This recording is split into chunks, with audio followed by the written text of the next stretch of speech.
isuduwaha wasaaradda diinta iyo awqaafta ee gobolka Togdheer oo wehelinayo madaxa madaarista ayaa kormeeray qaar ka mid ah madaarista waaweyn ee gobolkani Togdheer kuwaasi oo kala ahaa mu'asasada Al-Raxma, mu'asasada Al-Dikri iyo sidoo kale markiska agoomaha ee Tabantaabo, iyadoona wasaaradda diinta iyo awqaafta ee gobolka Togdheer u kurgashay waxbarashada ka socota goobahaasi kala duwan, iyadoona isuduwaha wasaaradda diinta iyo awqaafta ee gobolka Togdheer Sheekh Maxamed Xasan Maxamed uu ku wareejiyay ardayda agoomaha ah ee dhigata markiska agoomaha ee Tabantaabo kutubta Qur'aanka Kariimka ah. Ugu horreynba waxaa halkaasi ka hadlay isuduwaha diinta iyo awqaafta ee gobolka Togdheer Sheekh Maxamed Xasan Maxamed. waxaa ka muuqda ku dhaqan badan waxyaalihii wasaaradda diriiskii hadday tahay qaabka fiican u diyaar garaysantihiin isugu xidhan tihiin waanu ku faraxsannahay mar labaad iyo mar saddexaad waxaan leenahay maamulka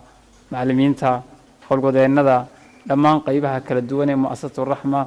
ugu weyn yahay Sheekh Mustafa oo waxa weeyaan kii bilaabay waxaan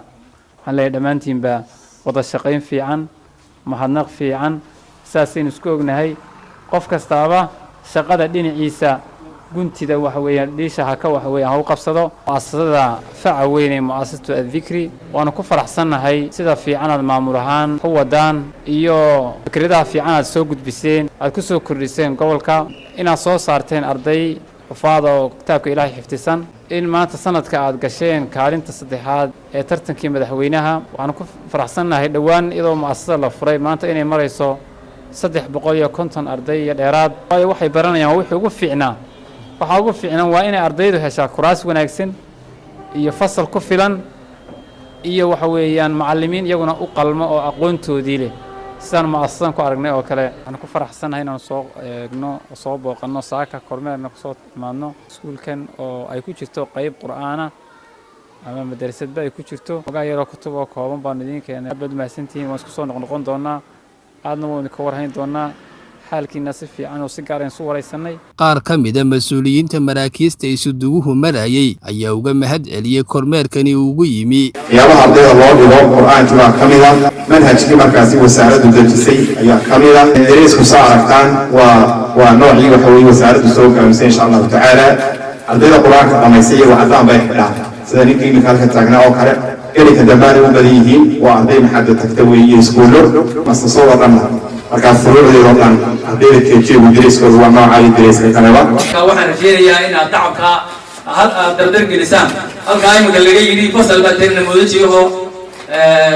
laba sano loogu talagalay quraanka inay ku dhameeyaan kulligiin bina laba sano ku dhameysaan baa wacnay waa 3 fasal oo xanaana ama xadaana iyo 8 fasal oo markaa koowaad ilaa 8 dugsigu wuxuu ku og yahay waa 8 waxaana ugu hooseeya xanaanada aad bay mahadsan yihiin ilaa iyo xanaanadii ilaa iskuulkii fasalkii ugu sareeyay 8aad iyo sida ay u nidaamiyeen runtii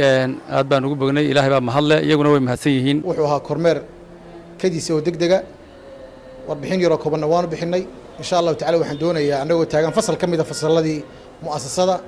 ee da'yartu ay dhiganayeen anagoo taagan inaan ku soo dhaweeyo isuduwaha iyo gudoomiyaha madaarista gobolka Togdheer